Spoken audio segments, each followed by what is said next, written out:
Hi, everybody. So I'm Shaya Rose. I'm married. I have 3 kids. I've been married about almost 10 years now. And as the rabbi said, I'm a business and relationship coach. So I help people with their businesses and also with relationships at home. How many of you have heard of the book Men Are From Mars, Women Are From Venus? How many of you read it? Okay, somebody read it. That's good. How many of you read the whole book? Okay, still somebody read it, right? It is in Russian, I think, right? I think there's a copy in Russian. I think you can get it in Russian, but I don't know what it's called in Russian. But I don't know what Mars and Venus are in Russian. Same thing? Almost the same. Always the same. Okay, so John Gray, the author of that book and about 17 other books on expertise on relationships, he has a team of 150 coaches in 40 countries, and I'm one of those coaches to bring the expertise of what we call gender intelligence. Has anybody heard of the term gender intelligence before? No. No?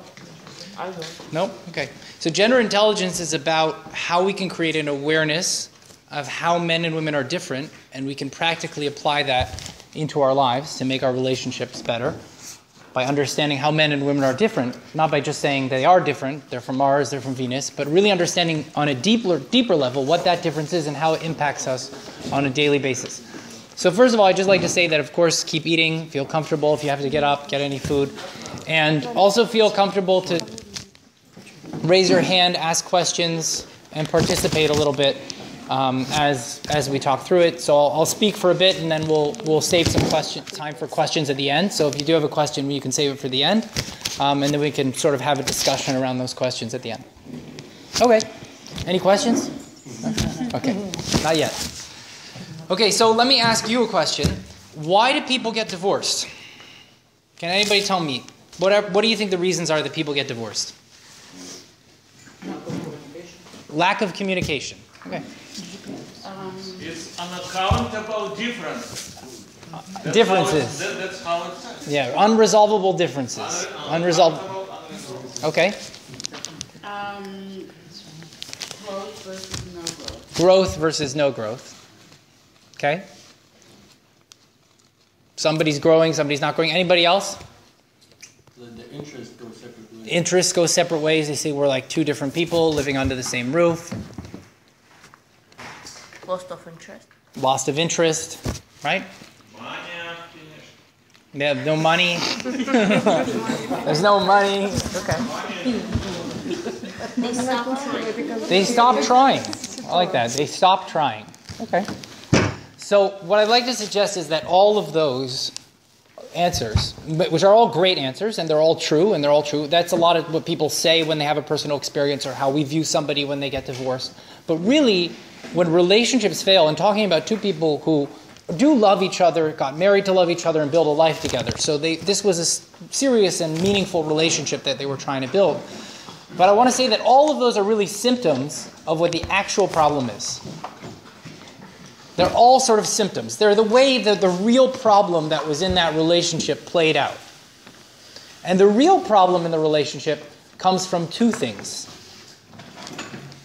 It comes from 2 things. One is expectations, what we call expectations, and the other is called stress. So we'll start with expectations first, and then we'll talk about stress, and then we'll actually talk about how to make stress better. And that's the most important part, is because we're really here to make relationships better. But we need to understand first where the root of the problem. So expectations means I expect you to behave or to speak in a certain way to me, to give me the love that I need, or you expect me to love you the way you need. There's expectations about how we communicate. I expect you to be like me, or you expect me to be like you, And so understanding the differences between men and women is about removing some of those expectations where we can start to understand how men and women approach a relationship differently. The second most critical thing is once you have the expectations, then you throw in stress. And why stress?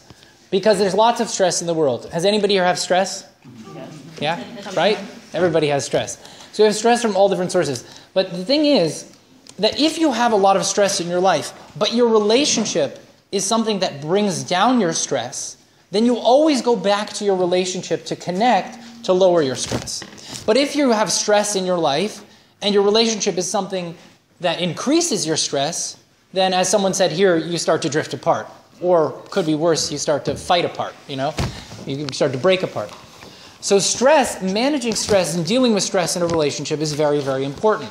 And having a relationship where stress is lowered by that relationship is crucial to building a really strong relationship. Because whatever comes, you know, I always say that as much as we try to build a great relationship, but sometimes there is a storm that comes along. Like there is always something that comes along and will challenge our relationship, will challenge us. It could be a tragedy, it could be business, it could be financial, it could be many of the other things that we already discussed at this table. But we have to build a strong relationship first. If you have a house of straw, then, you know, it gets blown over very quickly. A house of sticks doesn't, and, you know, a house of bricks doesn't even more. So the interesting thing about stress is that how many of you heard of the hormone called cortisol? Heard of cortisol? What do you know about cortisol?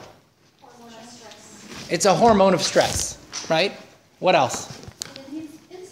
It needs insulin. There's insulin involved. Insulin is involved in cortisol. I heard that it's involved in neutralizing cortisol. When we're stressed, we go eat. Yes, there is stress in eating. There's stress in eating. If you ask me at the end about how cortisol works with eating, then I can address that at the end. But we'll leave that for the question period. Yeah. Anything else? No cortisol? Just heard about it. Okay. So cortisol, sometimes people hear about it. You know, you go into your doctor and he says you have to lower your stress. What he's really saying to you is you have to lower your cortisol level. You have to lower your hormone level. And you can actually test the level of cortisol in a person's blood. So what cortisol is the stress hormone. And it's really actually, it has a good side and a bad side, right? So the good side of cortisol is that it's there to protect you from when you're in the woods and you're confronted with a bear, or you're confronted with danger, or you're confronted with a risky situation, or in the, you know, classic sort of like the child is under the car, you know, and the mother comes along and suddenly she's pumped with cortisol and adrenaline, she becomes superwoman and she lifts up the car and saves the child. You know, all these kind of situations are sort of cortisol situations. That's what cortisol's for. It is not for traffic jams. That's for sure, okay? And what happens is that we get cortisol runs into our body today, and sometimes we have a stressful situation, like we're in a traffic jam and we think we're being confronted with a bear, and we can't run away from the bear or get eaten by the bear or fight the bear, so our stress level can start to get very high, right? So as our stress level gets high, we have different responses to stress. Men get more focused when they get more stressed. As their cortisol gets higher, they will become laser focused. It's like the whole world gets blocked out. Your voice, everything else that's happening, and they become incredibly focused. Women, when they get more stressed, their mind and their focus expands. There becomes more that they keep in their mind. So the way I compare this is like if a man has for example, a man's wallet versus a woman's purse. So a man has a wallet, and he has only in his wallet, only what he needs to survive. Right? That's it. The minimum. I don't know, they took my wallet away as soon as I walked in, but it's like a little thing, like it looks like this, and it's only what I need to survive. It's the minimum that I need, right? And a woman has in her everything she needs to survive. And as she gets more stressed, you'll notice about women, as they get more stressed, they carry around a larger bag. I don't know if you ever noticed that. If they're going on a trip and they're more stressed about who they're visiting, let's say they're visiting the in-laws that they don't really like so much. So if they're visiting in-laws, they might pick a bigger bag. But if they were visiting a friend who they feel very supported by, they would feel like, oh, I don't have to pack 17 pairs of boots, right? So they might feel that there's more that they have to bring with them. So in the same way, when you have stress, the man gets totally singular focused, and the woman, her focus starts to expand, right?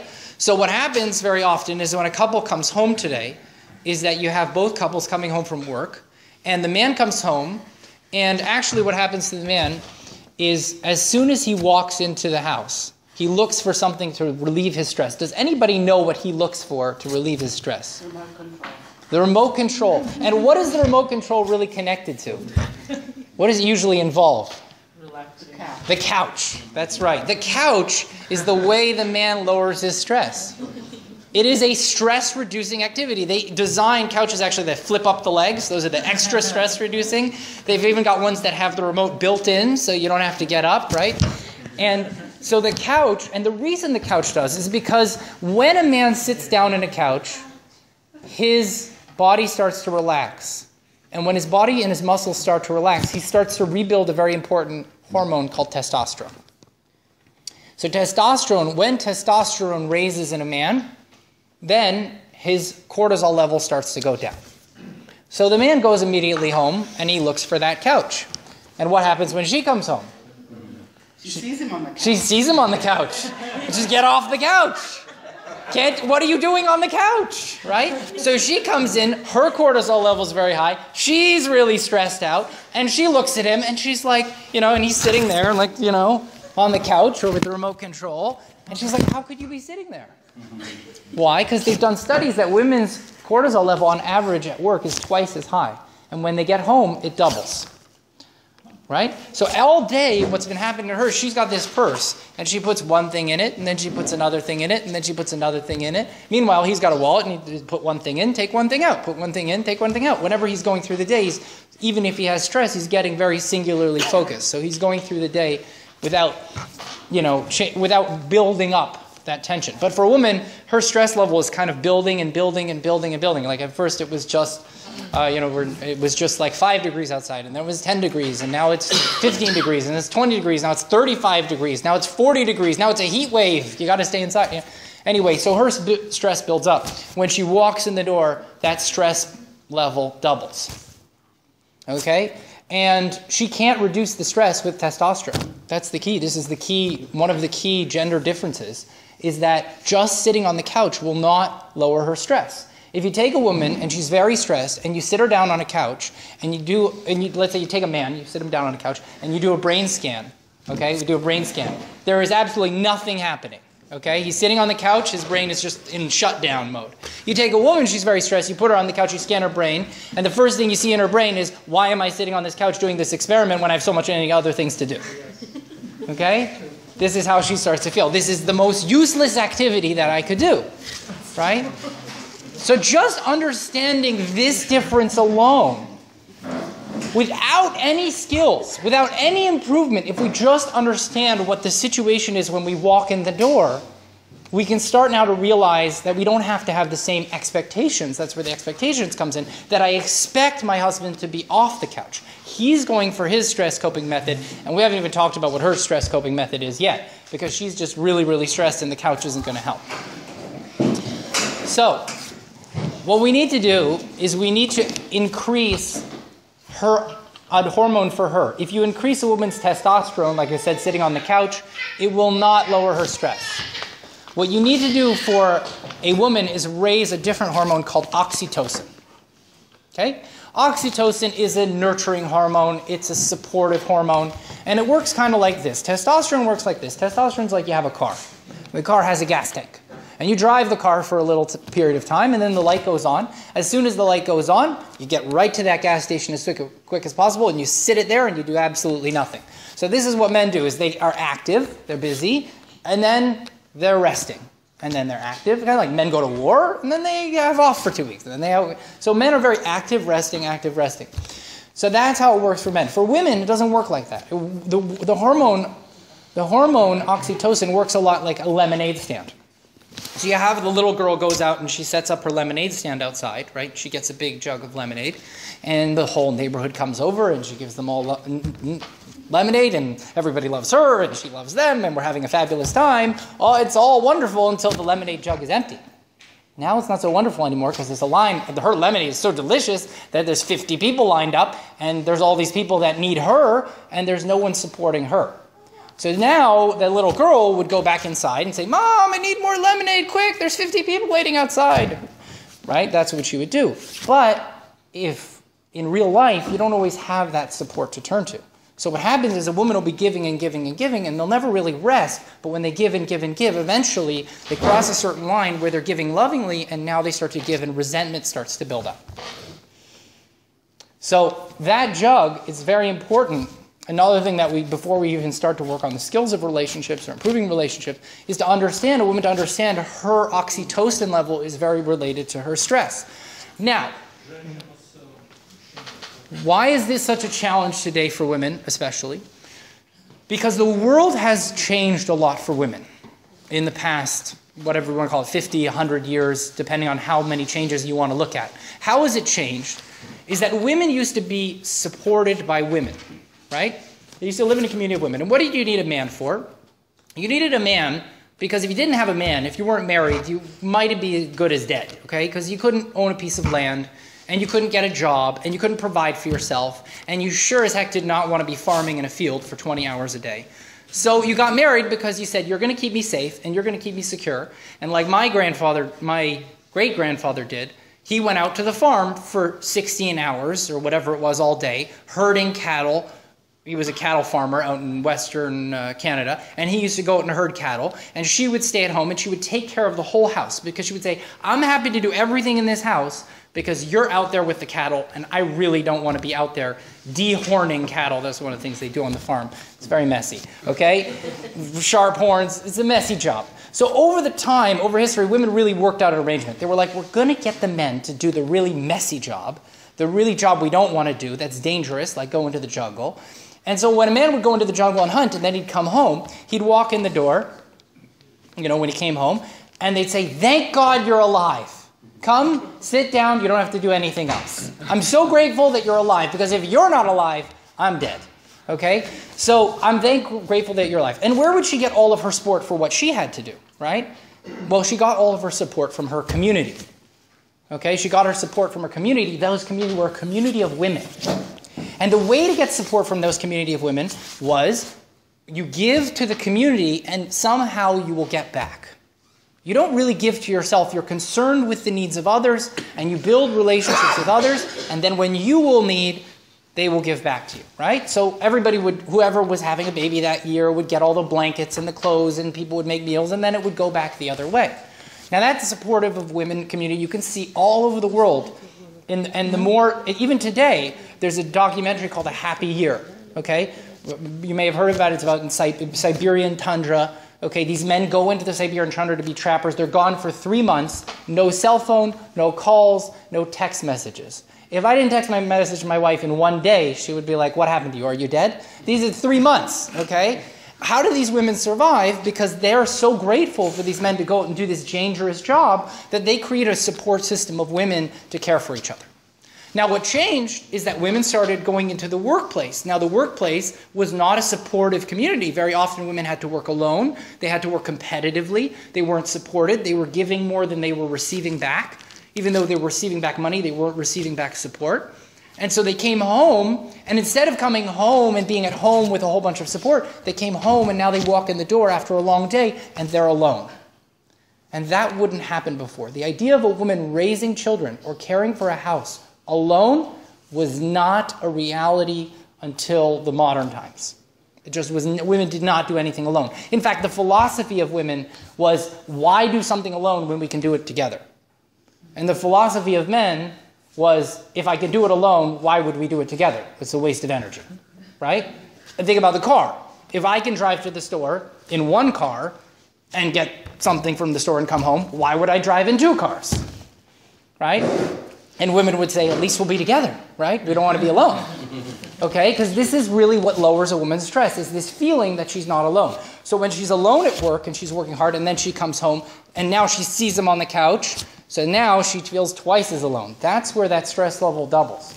Because she sees him and she doesn't see support from him, she doesn't have support from other women, and there's a huge increase in stress. So what do we do about that, right? Because that's the big modern challenge that we have today. Once you start to have that situation, all of the other problems that we discussed before, those all sort of come out of the woodwork. And different people are different, so they manifest in different ways, and people cope in different ways. But what we really need to tackle is how to change that situation. How do we begin to lower the stress and create this? So it happens to be that we have this job for men that was in the past, and they were safety and security. But today, men don't have that job anymore. Why? Because there's a police force. There's 911. I mean, in the past, especially Jewish people, we did not call the police if we were in danger. That was not somebody we could rely on.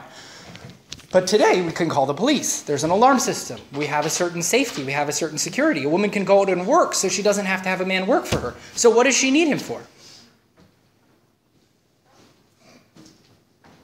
Anybody know? Right? I mean, this is the crisis that men have in a relationship today, is that their father and their grandfather When, like my grandfather, he worked in a field all day, and he came home and he put food on the table, and she was grateful. And he, in her presence, gave her that support and showed her that he was caring for her. Right? That doesn't exist today. Today they created this thing called direct deposit. They don't even give you your paycheck anymore. Or if you come home and you have a paycheck, it's a piece of paper. She can't cook with that. She can't do anything with it. Just put it in the bank. You put it in the bank, she doesn't even know it's there. Right? She thinks that the credit card company is paying all the bills, not that you're paying all the bills, right? So there's this challenge, and what I mean by that challenge is not that a woman doesn't appreciate a man contributing financially. That is a very important part of the relationship, but it doesn't have the same impact when it's not a job that she wouldn't be willing to do. When it's a job she wouldn't be willing to do, like in the farm or the jungle, she feels very supported. When it's a job that she could technically also do, or women also do, it's not the same level of support. And when it's just financial, it's not survival, it doesn't have that same impact on it. Right? So what we want to do is we want to raise the oxytocin level for a woman. We want to help a woman to reduce her stress. And the really, really key part about this is you say, well, why are we just focusing on the woman? How are we going to lower the man's stress? Well, besides sitting on a couch, there's another way to produce testosterone. And that is for men to feel successful. When men feel successful at anything, they produce more testosterone and it lowers their stress. Accomplishing goals. Well, it could be building Chabad houses, building businesses. We like to create, we like to build, the Gemara says we like to conquer, okay, we like to achieve, all that sort of accomplishment. So today, a man's accomplishment, like I try to explain what the modern man's crisis is here, okay? In the olden days, if your family was cold, you went out and you chopped wood, and you brought the wood home, and you built a fire, and you warmed the whole community. You know what they did today? They created a thermostat. It's about this big. So now you wonder why men are a little touchy about touching the thermostat. I don't know if anybody's experienced that. They could be like, who touched the thermostat? Who turned it down 1 degree? Okay? Because you just put out his fire. That's his whole fire. He's warming his family. And you just went around and said, I can do this, No woman back then would say, I can chop wood and put it down. I'm holding the baby. I'm making this, I'm doing dinner. You're doing something else. You got to make the fire, right? So this is sort of like, what is his job? What is his purpose? So a man comes in and he naturally just sits on the couch. He has no clue what his purpose is because he's never seen his father or his grandfather or his great-grandfather or men really succeed at supporting a woman and raising her oxytocin level. But if we can get a man to refocus on lowering a woman's stress, on raising her oxytocin, then a man's testosterone will also be raised. So the key for women, and we'll talk about specific ways to do this, is rather than supporting your man, because what very often I find in relationships is that women come in and they relate the same way they want support, so they relate to the relationship the same way they did in a community of women. I'll give and somehow I'll magically get back. But when you give to a man, you say, I'll give and I'll do the laundry and take care of the whole house and do everything and I'll somehow get back, right? He thinks in his head, well, if one of us is doing it, well, I should too. Why waste the energy? I'll save my energy for when it's needed. I have all this energy here and I'm going to save it for as soon as I see a need, but I don't see any need. And she's like, come on, you don't see the need? Look, I'm doing this and I'm doing this and I'm doing this and I'm doing this and I'm doing this. So all those things that she's doing, she's creating an expectation that when I do, you should do also. But it doesn't motivate a man. It doesn't get him off the couch. It just doesn't work, right? It's like the more you do, the more he sinks deeper into the couch. What, sitting on the couch? Yeah? What? We have something better. We have computer for it. There's no couch. It could be other things, computer, it could be distractions. He doesn't get involved. The point is he's not getting involved in these activities that she wants support from, right? So, maybe we should get you a couch if he needs a couch. But anyway, but the point is, so what we want to do is rather than have a woman supporting a man, okay, and looking after his needs and expecting him to look after her needs, all we need to do is support a man at being successful at supporting her. So it's a change. Instead of support your husband and he will support you, make him successful at supporting you, and that's all you have to do. You don't have to support him, but we want to make him successful. We want to set him up for success in supporting you. So how do we set him up for success? Because he's got a new job. Now, the good thing is that men love to learn new jobs, okay? As long as we're going to feel like we're going to accomplish something and we're going to succeed, we'd love to have a new job. So if we could have some new job description for what we're meant to do in a relationship, that would be very helpful, but there's sort of a lot of expectations and we don't really know. Now we're sort of discussing it, so let's try to create a new job for a man. So the new job for a man is, rather than being this sort of safety and security to keep away the evildoers, is to actually lower a woman's stress. How do we lower a woman's stress? Well, it's challenging, okay? Because a man's stress is more like a blowtorch. It's on and then it's off. A woman's stress is like an oven. Once she gets really stressed, it's going to take time to come back down. So we create relationship skills around lowering a woman's stress, and ways that men and women can start to, a man can really reduce a woman's stress successfully without being criticized and start to take on this new challenge, Just like men love new challenges. We really do. It's great. Any new challenge is better than an old challenge. We get bored if there's too many old challenges. So we need a new challenge.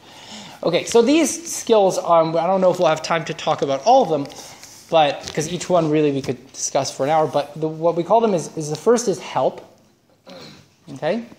And the second is listening, and the third is communication, and the fourth is romance. All of these skills are around raising a woman's oxytocin level, okay? So let's talk about the first one, because it's always, and these skills, everybody's different. Relationships are all different, and we're all different. But these skills are like sunshine and rain and like plant food. You can grow a tree, and trees grow anywhere in the world. Here they grow big trees. In the desert they grow cactuses, you know, and all different kinds of places, all trees. But trees always need the same ingredients. We need the same thing that's going to create growth and create life. So in a relationship, we want to have the same ingredients that we can keep putting into relationships to grow the love, grow the trust, grow the caring in the relationship, and then they can grow it into whatever they want to be. If you want to be a cactus relationship, great. If you want to be a pine tree, great. Whatever you want to be, that's fine, you know. But these are about creating that foundation. So the first skill, before I go into the skills, are there any questions? Questions? No? Okay. So the first skill is about help, right? So how do we ask? The key here is let's define what help is. It's him helping her. Okay, let's get that clear. He's helping her, not her helping him. Women come and they're helping him and helping him and helping him, and I say, no, we got to flip this around. He's got to help you with whatever you need. And the skill for her on that, so for men, it's just about helping more. See, for men, I would say that what we need to understand about help is that everything you do for a woman is worth 1 point. Every single thing you do for her is worth 1 point. See, men think that if you do big things, it's big points, right? And if you do little things, it's little points. So we're looking for these big things to win in the relationship, these big things to do to make her feel better. But there's actually 3 golden points that you get with a woman. One is that you go to work, one is that you come home, and one is that you are loyal to her and married to her. These are the 3 golden points that you get. Once you get those 3, you can earn any other points that you want, but you only start with 3. You only have 3 points. Some men do think that because they went to work and they came home and they're married, that they have 3,000 points. They only have 3 points. Okay? And now when you score points, you don't get 50 points for taking her out on her anniversary or 100 points for buying her flowers. You get 1 point for everything. Now the good thing about this is you can do 30 little things and you can actually score a lot of points. Once you start to realize this, you as a man can use your energy more effectively and say, how can I do 30 little things instead of doing 1 big thing? And that will start to lower her stress overall. Yeah? So that's more for a man to come in and start helping. But we want to make a man, like I said, successful, because if he has to come help and that's going to increase his cortisol, raise his stress level, he's going to be less inclined to help. He's going to be more resistant to helping. He wants to help. He cares, and he wants to make a difference. But sort of biologically and subconsciously, if his cortisol level is going up from helping, then it's not going to be something he's drawn to. And if he's had a very stressful day, he's going to be drawn back to the couch, or drawn back to the computer, or drawn back to the online chess game, or whatever, de-stressing activity, instead of helping you lower your stress. So what we do is we ask for help. And we help women to, the point here is how to ask for help. How do you ask a man for help that actually motivates him, that gets him to produce testosterone, gets him off the couch, and gets him moving forward, right? So let's say, what's an activity that we could ask a man to help with? Anybody? Take out the garbage. Okay, great. Let's talk about taking out the garbage. Simple. We want him to take out the garbage. How do we, just from the women, men just hold back for a second. How do we ask a man to take out the garbage? Any suggestions? Could you please take out the garbage? Okay, that's what a lot of women say. Could you please take out the garbage? What else? Anything else? Today is a garbage day. Today's the garbage day. Women say, observation. Yeah, today is the garbage day. Could you take out the garbage, please? Yeah. Could you please take out the garbage or else? Could you please take out the garbage or else? Right? Right? There's another one. Take the garbage? What? Should I take the Should I take the garbage? These are all very common answers. And you know what's most amazing is that I speak to groups of women and men, people together, and I always get these kind of answers, and the women all have the same problem. The garbage isn't getting taken out, right? So those aren't working. Some of them may be working, but we want it to work really effectively. That's what we want to have, because it's a very stressful. Take out the garbage, right? Take out the garbage. That's okay. So you'll take the second level, yeah. That's the extreme. Okay, so the reason we're using the garbage is because it's a very neutral topic. So really, we're just going to use this about the garbage, but we want to apply it to other things. But garbage is a good place to talk because it's very clear that this is a man's job. It's like really not something that a woman should have to do is take out the garbage. So, like I said, women usually do describe that they either say, there's two parts to what they say. They say, can or could you take out the garbage? Can or could. And the other thing that women do, besides could or can you take out the garbage, is they will describe the garbage, right? So they walk up to the garbage and they say, it's very full. It smells very bad. It's been here for 3 days. Tomorrow is garbage day. Like giving him all this information. Why isn't he getting it? Why isn't it going through? I don't understand this man. He's just, is there cement around his head? Meanwhile, he's on the couch. He's totally blocking it out. Why is he blocking this out? It's garbage. I don't understand. Okay, so the reason is because can or could means something very different to a man than it does to a woman. To a woman, can or could is very polite. If a woman was to turn to another woman and she said, can you help me? Today, can you meet me for coffee or something? What she's really saying is, do you have enough lemonade? Are you very stressed right now? Or you're not very stressed? Can you help or you can't help? Right? So she's checking in with that woman and they're having this connection and seeing, and don't want to impose on you because I know you've got kids and you've got a life and you've got other things. I don't want to impose, right? This doesn't work for a man. From the men, what does can or could mean? Not capable. In theory. From the men, are you... Anybody? Are you able to? Right? Are you able to? Can you do it? So what does he say? Are you able to take out the garbage? Yes. Does the garbage get taken out? No. It's still sitting there 3 days later. Can you take out the garbage? Yes. Still sitting there 4 days later. Okay? The garbage doesn't move because he's answering the question. Or you get the response, you say, can you take out the garbage? And he's like, do you not know who I am? I went to the gym today. You don't realize I can take out garbage. And he still doesn't do anything. Maybe to put the garbage on the couch. Right? Put the garbage on the couch. There's another strategy that women sometimes put the garbage on him. No, it doesn't work. Still not working. Okay, so what we want to do is just change these words. Just change these words. And it has a dramatic impact on men when you change these words and you ask. We're going to do a 3-step process. How to ask a man for anything. Okay? Anything that you need from him. And you will get a better response 50 and eventually 75% of the time. Initially it's 50, but it grows. Okay? It grows the muscle. Okay? Now, one of the other things that happens with describing the garbage, why describing the garbage doesn't work. When you describe the garbage, okay, what you're saying to a man is it's like putting files on a desk. It's like, I don't trust you about this, and I don't trust you about that, and I don't trust you about that, and it's creating a feeling of distrust in the relationship. He feels less and less trusted about that. He's like, why are you explaining all these details? It must be you don't trust me to take out the garbage. Now, as much as women want to be cared for in a relationship, men really respond to being trusted.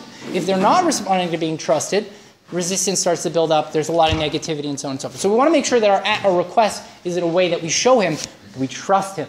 We need him and we trust him. He has a purpose. Forget about the thermostat. Focus on the garbage, right? So here's how we ask. 3-step process. The first thing you say is will or would. Will or would. Will you take out the garbage? Would you take out the garbage? Don't say anything else. You don't need to describe it. You don't need to tell what color it is or how long it's been there. Would you take out the garbage? Very direct question with a would or a will. Would you take out the garbage? Now, the second thing you want to do, and this is really, really challenging for women. They have a challenging time with this when they're asking for things. And that's why we start with the garbage, because it's a good thing to start with. The next thing is to say absolutely nothing. That's very challenging. Say absolutely nothing. Would you take out the garbage? Say absolutely nothing. Okay? Now, and what do you get from a man? You will get one of 3 responses. Yes, no, and grumbles. Yes means yes, you still don't have to do anything. No means no, and no means no in this when you ask this kind of way because he can't actually do it. Let's say he's holding a kid or he's leaving right now or there's some reason that he cannot actually help you at this moment. So it's not a rejection of you. It's not that he doesn't care. It's just a no. I won't because there's some other reason I won't. The third, which is very important to discuss, is called grumbles. Grumbles sounds like this. I'm sitting down. I'm so tired. I just got home and I don't want to go out. It's cold. It's cold out there, right? So it sounds something like that. It could be any different kinds of words, but it's not yes and it's not no. It's this kind of like noise that comes out of a man. It's just this noise. So when you hear this noise, what I want to teach women is that this noise is a good sign. And the reason it's a good sign, if you asked a woman to do something and she started groaning at you, okay? If she started grumbling at you and she started groaning at you, that would be a very good sign. If you do what she just asked you to do, like she's going to resent you for it. It's going to be very bad, okay? But when a man makes this noise, a man is, like I said, under stress, very singular focus. So when you're very singular focused and you have to take something out of your wallet and put something in, there's a little adjustment period. I say it's like a 1920s car. The 1920s car, when it changed gears, it goes, it takes some time, right? So if you hear a man grumbling, that is one of the best noises you can hear because it means he's now changing his mind. His mind is not to, and he's changing his mind. And if you interrupt this process, okay, the whole car can break down. So just say nothing. Say absolutely nothing. And when we're saying absolutely nothing, what I encourage women when they do ask is one of the other motivating things is, remember, we want to lower cortisol. We want to raise testosterone. We want to bring out the best in a man. And when we bring out the best in a man, how do we want to bring out the best in him? Very, very important. Smile. Smile. Will you take out the garbage? Women don't realize how powerful this is for a man. It is an extremely powerful, motivating technique. Not manipulative, motivating. And do you know why it's motivating? It's motivated for one reason. Does anybody know what men say when they get divorced? Why did they get divorced? She Didn't appreciate me. That's close, yeah. It wasn't the same woman as I married, yeah. Those are the little excuses. They usually focus around different things that they say, but it really ends up coming down to one thing if you really dig into them and find out, whatever I did wasn't good enough, I couldn't make her happy. Whatever I did wasn't good enough, I can't make her happy. So we learn from that, and we say when it comes to taking out the garbage, we say, would you take out the garbage? And the smile communicates a nonverbal communication. This will make me happy. This is it, right here. It's very easy. Garbage, outside. I'm happy. No explanation further. Okay? Now, if you said to a man, this will make me happy, and you explain that to him, that would be like treating him like a child. And when you treat a man like a child, he says, okay, I'll be a child, I'll do however you want to treat me. That's what I'm going to be. He comes back, he's still smiling? So you smile, you smile, and then you wait, and so then he either says yes or no, or he grumbles, he takes it back. And then when he comes back, this is stage 3, you say thank you. Thank you. And you also want to smile. Now, I want to tell women that you can only ask in this way if you've done something to already lower your own stress. If you come to him and you have a completely empty jug, you have no support in your life, and you turn to a man and try to ask him like this, I promise you, there will no be will, there will no be would, there will be nothing but criticism, and it won't work this way. It just won't, because there's no trust to be had. So what I encourage women to do is that we cannot come into a relationship with a completely empty oxytocin tank, with no support in our lives, and then expect a man to fill that support up. Because if you come into that situation, a man is going to look at that like building a fire in Antarctica. What's the point? And like I said, we're motivated by accomplishment. If we can't accomplish anything, it's not going to work. So when we do want to help a woman, we want to see that we can make a difference. What making a difference means for her raising her own oxytocin level. It means creating support for herself in her life. That could be hiring support, hiring cleaning help for yourself. But especially what it is doing self-nurturing activities. Because you don't have a community of women to nurture you, you need to practice self-nurture. Self-nurture and oxytocin activity, besides getting help from cleaning help and so on and so forth, is doing anything that you love without obligation, right? So if you love going to coffee, but you feel like you have to be obligated to go with that friend because she did something for you, that's not going to be oxytocin producing, right? If you go to get your nails done and you love getting your nails done, but you feel obligated because you have to go to some event, that may not be good. It's doing something you love. So some women it's painting, some women it's writing in a journal, some it's going for a walk with a friend, some it's going and exercise. It can be something that it is, but it has to be something that's not out of obligation. And you've got to do it way before you end up empty of that whole oxytocin tank. The best for women is not to have a full tank of lemonade or have an empty tank, but to have a constant, stable level. So when we create self-nurturing activities in our life, when a woman goes out and takes care of herself, and I don't say put yourself first, because that women never do, but care for yourself as much as you care for others. Now when you're caring for yourself as much as you care for others, and you're starting to raise that oxytocin, now you will be able to smile, you will be able to practice these skills and ask in this way. You will be able to say, would you take out the garbage, and smile, right? And what you'll find is that initially, this will be like sort of a new skill, but over time, what's really amazing, and if my wife was here, she would testify to this, but we didn't have a babysitter tonight, she would say that the most amazing thing is that eventually, you get to the second grade of this skill, that when you get really good at it, sometimes he says no, and then he does it anyway. Because he can't resist. Now my wife is so good at it, and we practiced this so many times, and we see results. So a man sees you smile, he says, seems like this is going to make her happy. Okay, I'll go do it. And he comes back, she says, thank you, and there's a little mental note. Thank you. I was appreciated. I accomplished something. I made a difference. Her stress is better. Her life is better. I made her happier. I should do that again. So he starts to pick up these little things that you need that he's not aware of. Expectation means you should be aware of it without me saying, right? This is about communicating the need in a way that will lower his resistance and get him motivated to do these kind of activities, right? So he starts doing these activities. As he's doing these activities, he sees how successful they are. Now sometimes she asks him, would you change the baby's diaper? This is my wife loves it. Would you change? And she's standing there and she's smiling. And she's smiling. I'm going to, no, I don't want to. No, don't give me the smile. Anyway, so, and you end up doing it anyway because you remember, you say, you know what? As much as I don't want to do something, I know it'll make her happy. And that's important to me. Because that's really important to men. It is important to make her happy. Men, you can't make her happy. It's impossible. But you can lower her stress. It's impossible to make her happy. A woman is like a moon. She gets full, she's happy, and she's wonderful, and she's great. And as soon as it's full, it has to go back down again. Okay? It's like, if I ask the women in the room, if you had to be happy all of the time, 100% happy all of the time, how would that feel? Great? Think it would be great? If you had to be happy all of the time, every single relationship? Well, I don't know. That's not usually the response I get. But for you, it would be great. Okay, go for it. Most women actually tell me in a seminar that would be terrible. It would be difficult. It would be very hard. They want to feel like they can change. That's like telling a woman she has to wear the same outfit every single day. It's just not. She needs to feel like her emotions can adjust to the circumstances, to the people, to the relationships. And what that means is that women, as much as they go up like a wave, they have to come down, and their wave has to go down. You know, the stress has to go down.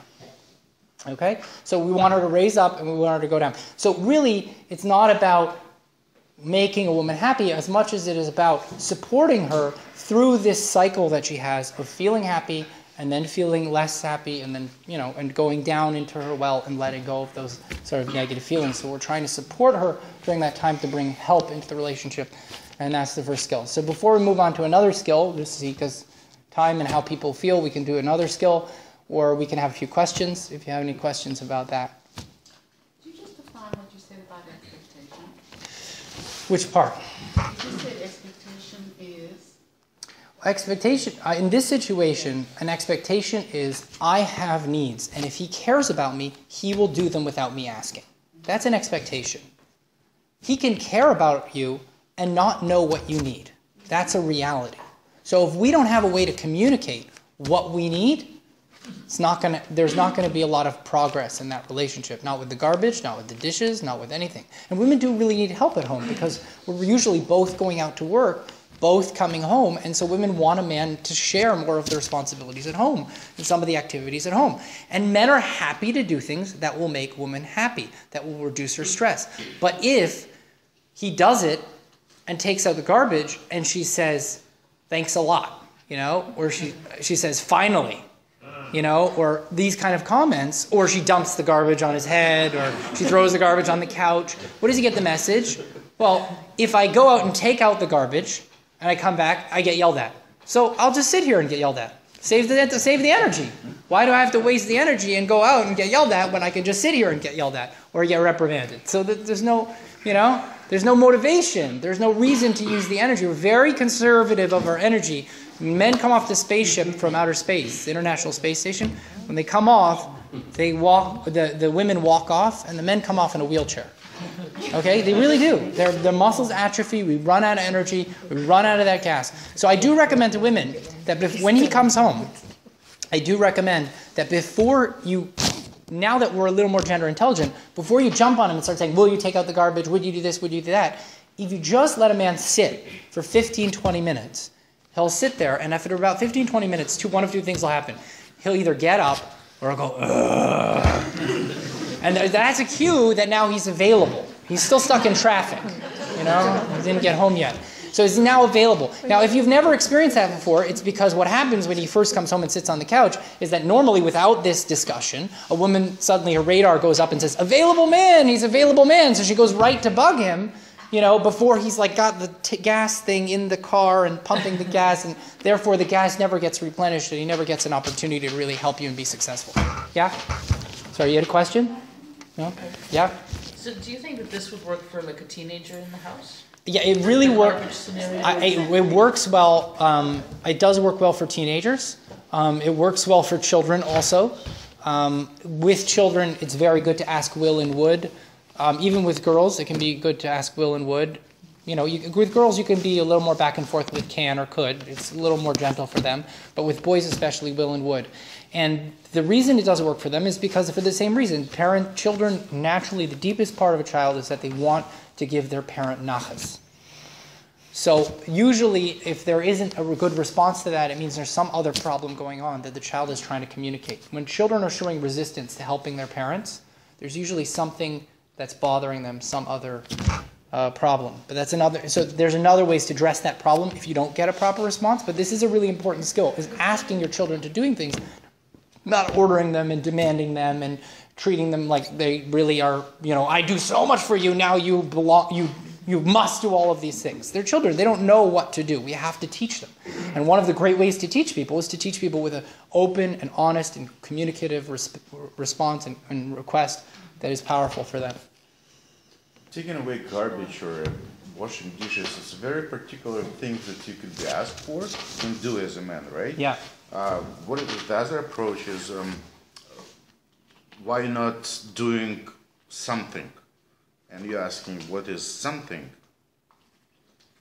Well, there's other things that you could do. Like, we just used that as an example. So one of the examples I also use is that if it was 11 o'clock at night, right?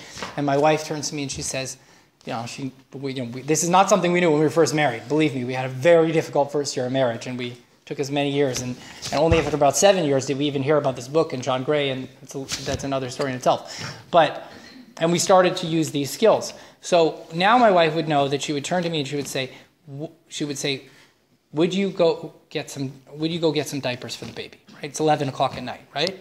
So I'm standing there in my pajamas. And I'm like, well, I'm in my pajamas. It's cold outside, but I don't want to go. But she knows that she just stands there smiling because she's just waiting for yes, no, or grumbles. Grumbles means wait. Just wait. So what happens? But eventually my grumbles start turning towards the stairs. And I start coming down the stairs.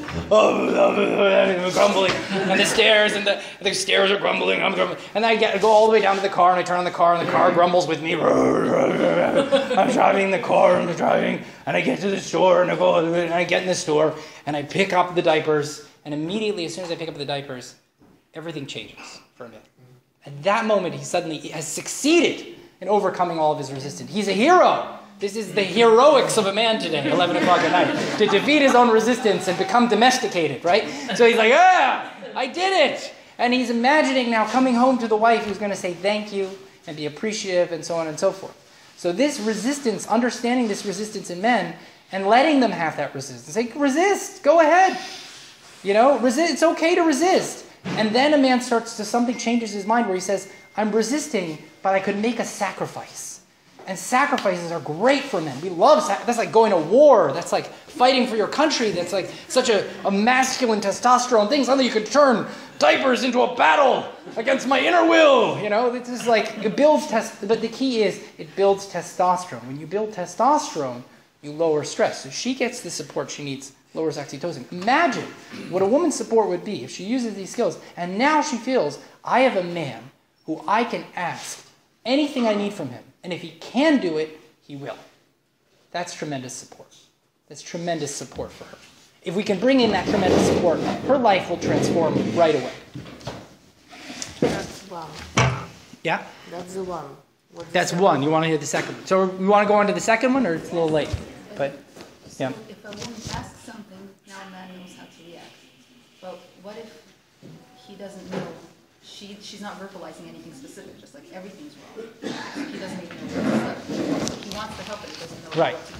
So the first thing I recommend is that you start asking for men for something they're already doing so that you can practice this skill.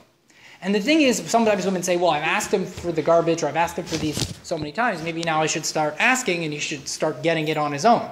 But what we're doing is we're not taking advantage of the opportunity to create trust in the relationship, to lower stress in the relationship, and to actually use this skill. So encourage it. But what you're describing is when a woman feels like everything's wrong and she doesn't even know where to start, right? So that's now when a woman's gone into something called overwhelm. Overreaction, overwhelm, exhaustion. That's when the person's gotten so full, and this goes into skill number 2 called listening, that it's like bursting at the seams. It's like you try to stick that one more the eyelash curler in there, and the whole purse starts splitting at the seams, and it's just like, So strategy for men. When a woman is extremely stressed, do not engage with the stress at this point. Go and do 30 little things. Go and help. The key for men at this point, if she's very, very stressed, and there is lots to do, just pick things and just do something. Because as soon as you do 30 little things, her stress will start to come down, and she will start being able to ask and come back. But if she's gone overboard, this is a point for you to jump in and be the hero, do 30 little things, and the stress will go down. Instead of turning to a woman and saying, why don't you just relax? I mean, when I was first married, or after a few years, if my wife was really stressed, on Shabbos I would say to her, I'll watch the kids, you go up and sleep, right? You go up and rest. So she goes upstairs, and she lies down. She comes back down 2 hours later. She says, I couldn't sleep. And I'm like, great. Here, I watched the kids. I put all this effort in, and you're not any less stressed. Well, why wasn't she less stressed? Because at least here she wasn't alone, and now she's alone and stressed. So lying down didn't do it for her. So me saying, go lie down. Why don't you sit down? Just take a breath. Just think about what you're doing. All these kind of suggestions that men make, they make those suggestions because that's what would work for them. They're not making those suggestions because they're insensitive. They're using all the strategies that would work well for them. Sitting still, putting on the game, reading the Wall Street Journal, doing nothing, thinking about nothing. These are all great strategies, but they don't work for her. Right? It'll be like talking to a woman and be like, she's like, oh my gosh, my purse is so heavy. And you'd be like, why don't you just carry a wallet like me? It just doesn't work. It comes off as insensitive. It's not insensitive. He cares. He's trying, but he's trying the strategies that are good for him, not the strategies that are... So for men, do 30 little things. But after you started to put help into a relationship, and you're supporting, and you're starting to do these kind of things, there is a second thing that women really need. And the second thing that we really need, we'll describe like this. When women are stressed, their stress center, which is called the amygdala, is completely wired to the emotional and communication parts of the brain. And this is so wired that one time when we ran a Chabad house in downtown Toronto for 6 years, my wife and I, and when we were down there, they used to have these wading pools. They're like little cements, and they fill up with water, and the kids come and wade in the pool. And so in these wading pools, one time my son was playing, and he's playing in the wading pool, and he starts to lose his balance, right? And he starts to sort of fall, right? So as he's starting to fall down, right, immediately, I mean, he wasn't going to drown or anything. But, you want to help him out and deal with it, right? So immediately my wife starts yelling, Mendel, and she starts shouting, or she starts saying, I don't know, all these words came out, I didn't even hear them, because I was running directly into the water with all of my clothes and just picked him right up, right? So under stress, when women have to confront stress, when women had to confront a bear, what are they going to do? Right? Run from the bear? Fight the bear? No. We're not going to even get to the bear. Long before there's bear, we're going to talk to a lot of people, and we're going to get a lot of support, and we're going to build a whole community. So when the bear comes in, there's 50 of us, and there's one bear, and the bear gets scared, and he runs away. Okay, that's how women deal with a bear. Men, with a bear, they say, I'll make a spear, I'll solve the problem, if he feels like he really needs a team of men, sometimes he does get a few men to go with him, but generally, it's more about his competence, when he feels competent to do something. So women have this instinct that when they're stressed, there is a greater need to communicate. So what used to happen is when women had this community of women all day long, they would talk to each other all day long. Talk. And when they talked, their stress would just naturally go down because there'd be all this communication, this loving communication. And women still do this today. A lot of times when women buy a scarf or jewelry and another woman comes along and says, that looks so nice. Is that a new purse? Is that new shoes? These are all conversation starters for women just to talk for no reason at all. And as soon as we're talking, we start to connect. When we feel connected, our oxytocin level goes up. We feel like that people care about us and our stress goes down, right? So that's what women are doing, and they're talking and communicating and so on and so forth. So the challenge is that women don't have that support during the day. They don't have that support as much during the night. They don't have as much communication as they'd like. And so they feel very stressed. So it's up to men to create more listening in the relationship. Now, one of the things that happens usually when men start to listen is a woman starts to complain about all the problems, like you said, when everything's wrong. And she starts talking about all the problems. So what does a man do? How do you lower your stress as a man? If you have problems, you solve them. Solving problems lowers stress. Talking about problems does not lower stress. If I went to the rabbi over here and I had a big problem, and I told him about my problem, I would want him as quickly as possible to come up with a solution, then we will never discuss it again. Okay? Quick solution, and that's it. So a woman starts to talk, she starts to communicate, and so he starts to solve the problem. He says, well, we'll come up with this solution. So she says, he didn't get it. She doesn't, and why does she feel she didn't get it? Because she doesn't feel less stressed. She's like, he came up with this solution, but I'm still stressed. Wrong solution. Let me make myself more clear. I'll make this problem bigger. Because maybe we need more support. Because he's not supporting me enough. So I'll make the problem bigger. And then he gives another solution. Not working. Bigger problem, right? So she starts to keep making the problem bigger, and he keeps trying to want to make the problem solver and make it go away. So to explain why this is, it's like if a man had to be confronted with a bear, a wolf, or a squirrel, right? He'd probably choose the squirrel. That's the least stressful, right? So when she comes in with the squirrel, and she's very stressed, because remember, her stress is built up all day. So it could be a squirrel, but she's trying to stuff that squirrel into her purse. So she's been building up all day. I don't think that analogy worked, but okay, so she's building up her stress all day, and she says, it's a squirrel, and he's like, well, don't worry, it's just a squirrel. And she says, no, I'm not getting the support I need, so it's a wolf. Let me make it bigger. I may make it a bear, So she keeps making the problem bigger. As he makes the problem bigger, he's like, why are you making a squirrel into a wolf or the bear? Why are you making this problem bigger than it has to be, right? So what are you overreacting for? Why are you behaving like this? I don't understand, women! Okay, this is his kind of response. So, being aware of this, being gender intelligent, means understanding that when a woman, besides needing help, that a woman has a greater need to have an active listener today. Right? An active listener. But without advice. Without solutions. Now, it's so ingrained in men to give solutions that we have to call what we call framing. We have to set him up for success so he knows what his job is. Like we like to have a job. The rabbi looks like a rabbi because he's a rabbi.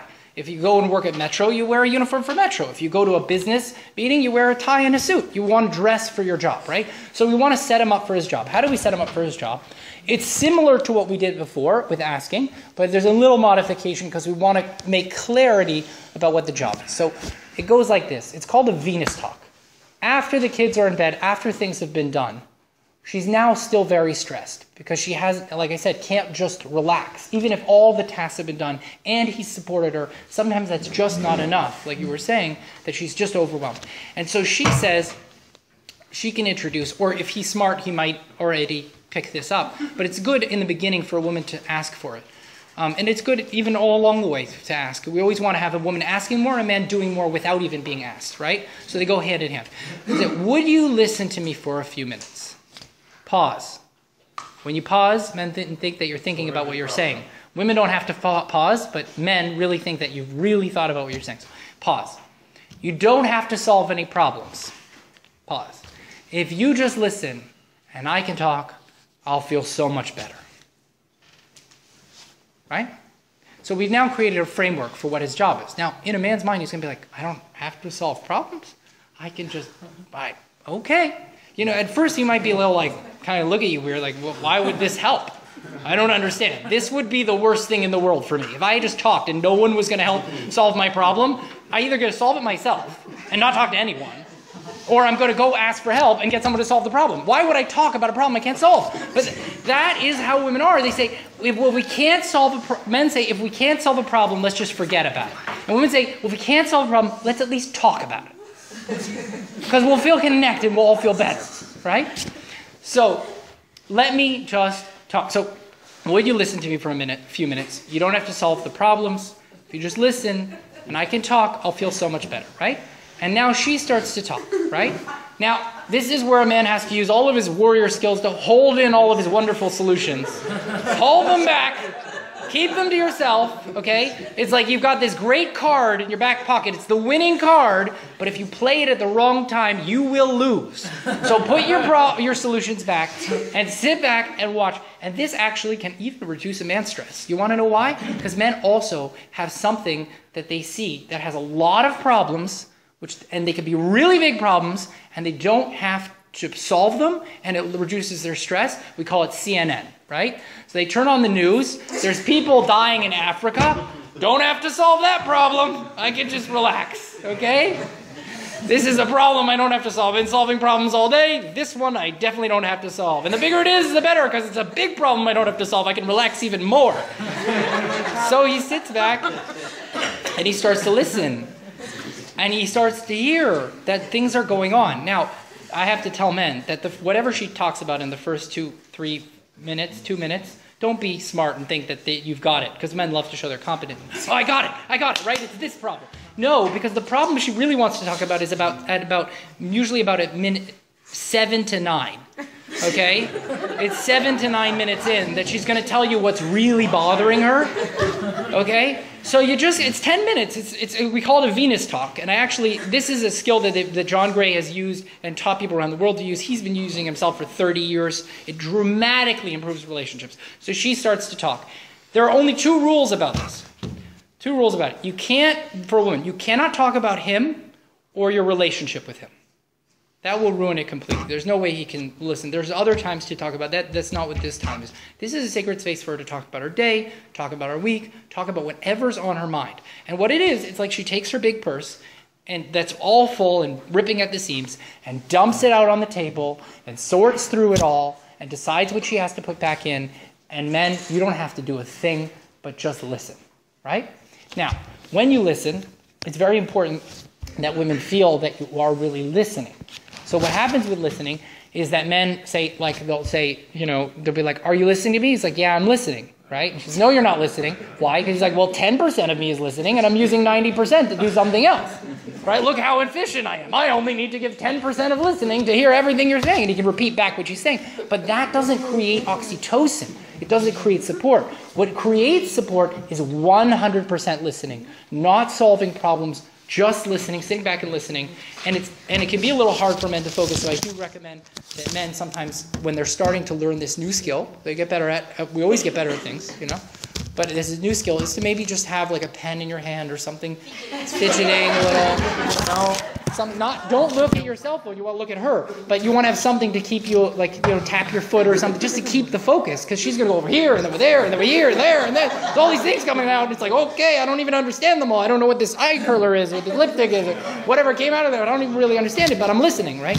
So I'm listening and listening. And the second thing I would say, Ben, is that another challenge that men have in this is that they can start to get so relaxed, because they don't have to solve any problems. They just, I'm falling asleep, right? So we need to keep them awake. So what we do is we tell a man, here's what you do. You want to make sure that eye contact is very important. When men talk to each other, we make eye contact, and then we look at the floor. We make eye contact. This is talking. This is called thinking. This is talking, thinking. Right? Okay. So when men talk, but with a woman, they always make eye contact all the time. So being gender intelligent means, hey, I don't usually make eye contact when I talk, but I'm going to make eye contact. And one of the great ways for men to eye contact without falling asleep or not falling into space is look at her eyes.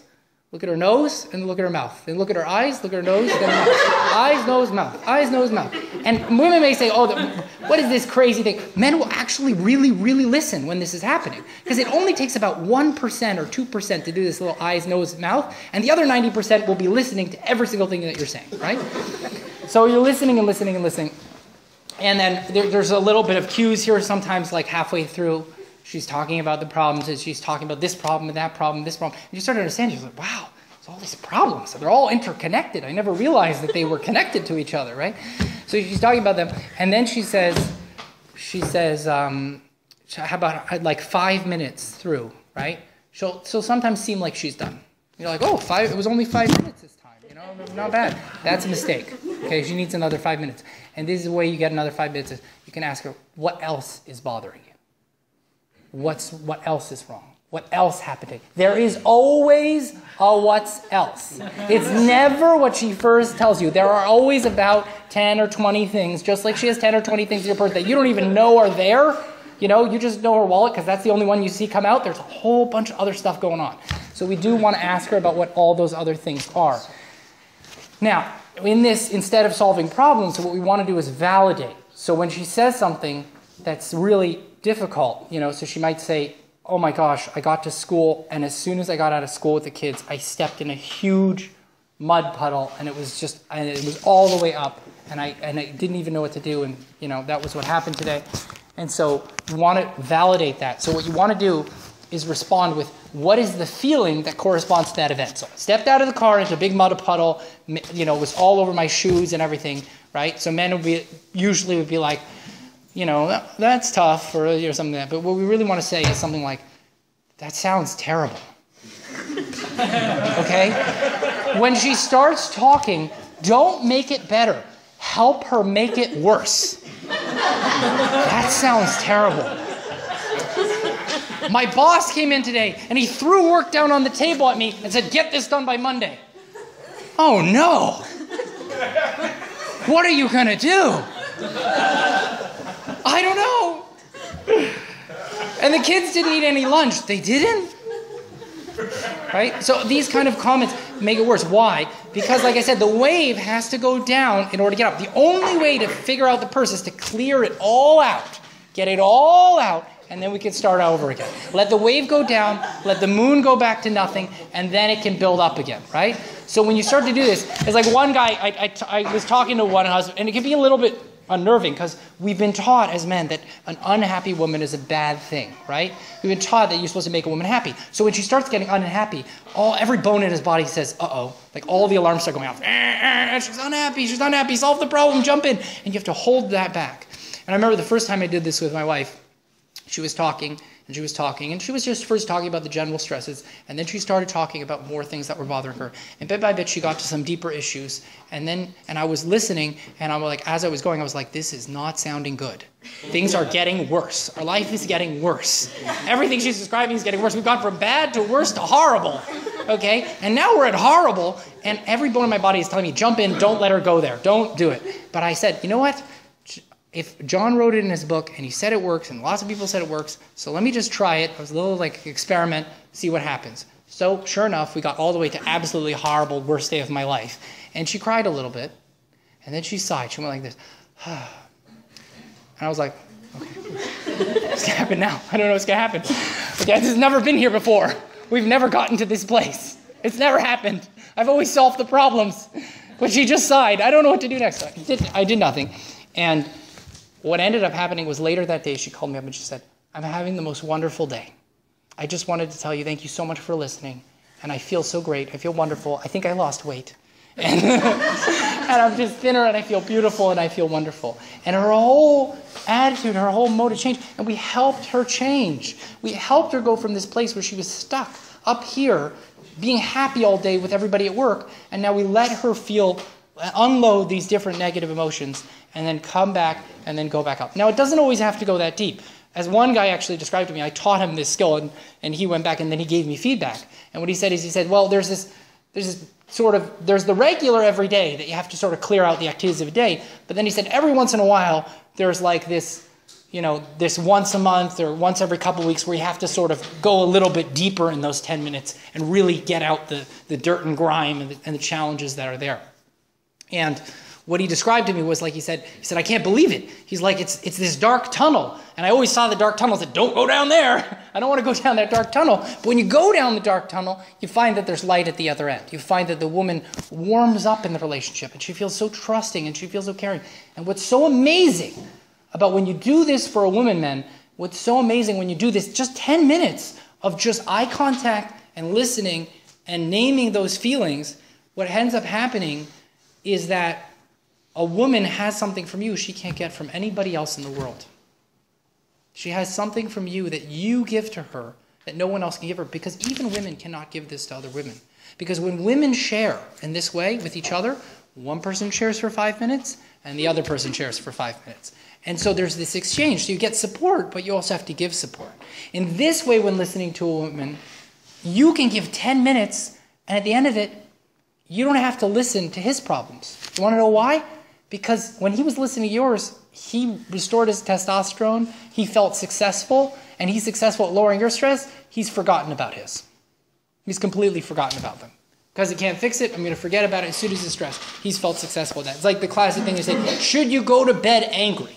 Right? It's a big question in counseling. Should you go to bed angry? Say, no, don't go to bed angry. Yes, go to bed angry. Well, if you go to bed angry, the man will feel better and the woman won't. That's the reality. Whether you go to bed angry or not, sometimes you have to and sometimes you don't. Sometimes you can work it out and sometimes you can't. But you got to know the reality is that he will sleep and when he wakes up in the morning, he won't remember it. It's like it's over. But her, she will remember it. And it's another point to remember about just memory, that women have a larger emotional memory. It's called the hippocampus. Okay? So the way the larger memory works is that it's like everything's in color. Every memory is in color. And then with a man, it's like they're all black and white, and then there's one color memory. So what happens is when she gets very angry, very upset, so there's like a larger hippocampus, there's a second floor there. They have a little elevator. You go up to the second floor, and then she remembers every bad thing that you ever did. Okay? Because she has this stronger memory. So when you know that she has this stronger memory, you don't take it so personally when she's remembering every bad thing you did. You start to use some of these other strategies. You start to say, okay, she's angry, she's resentful, but instead of engaging that, I'm going to either help or I'm going to listen. Those are my two tools right away. Help or listen. Either it's help because there's all these things to do, or the help has already happened, and now I want to give her this listening time. So, any questions? Yeah? It's not really a question. Sure. The oxytocin level can be raised when people do things like volunteer.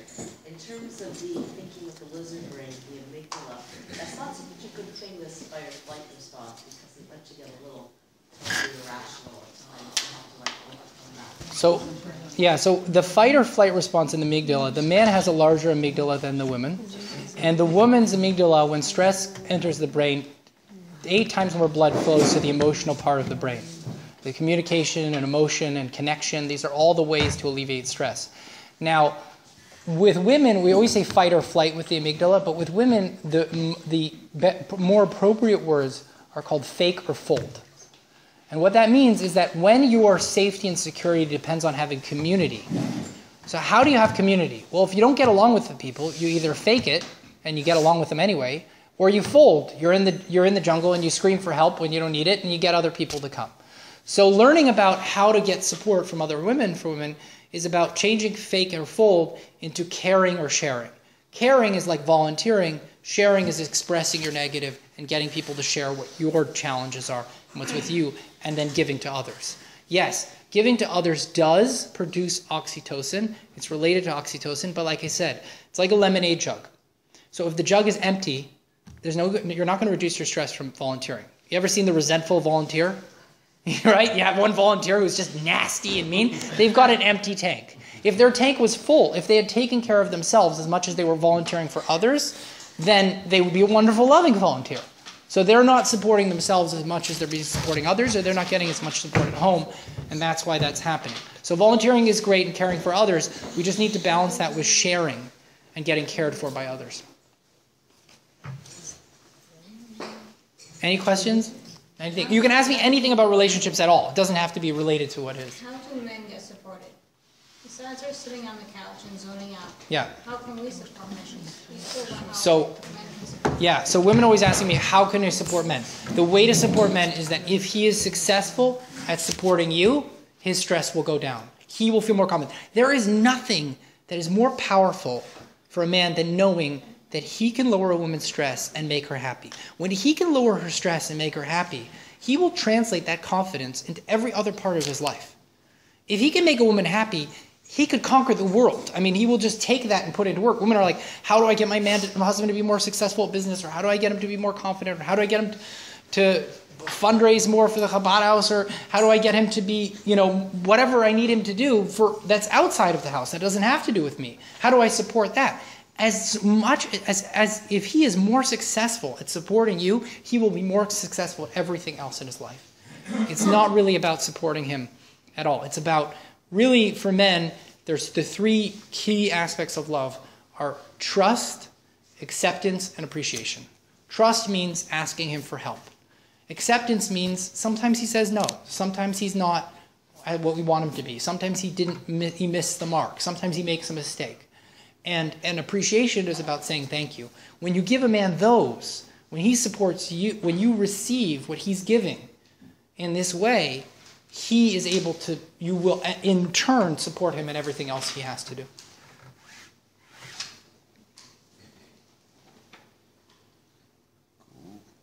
Anything else? Any other questions?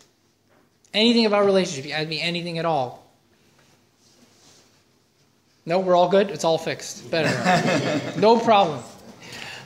Okay, I'll give out my card. If anybody would like, they're welcome to contact me. What's the next? Yeah, I don't think we're going to keep on that. Next, we talk about communication and then romance. But I'll give out my card, and I do set up a complimentary session with women or men or couples to help them with their business, their careers, their lives, their relationships, whatever they need to make their life better and more fulfilling and less stressful, and to transform their lives. So if you do want to contact me and would like to set up a time to speak, I'm available to do that. And so that's all. If you have any other questions, please don't hesitate, but I'll leave it to the. Thank you, Rabbi Rose. Thank you.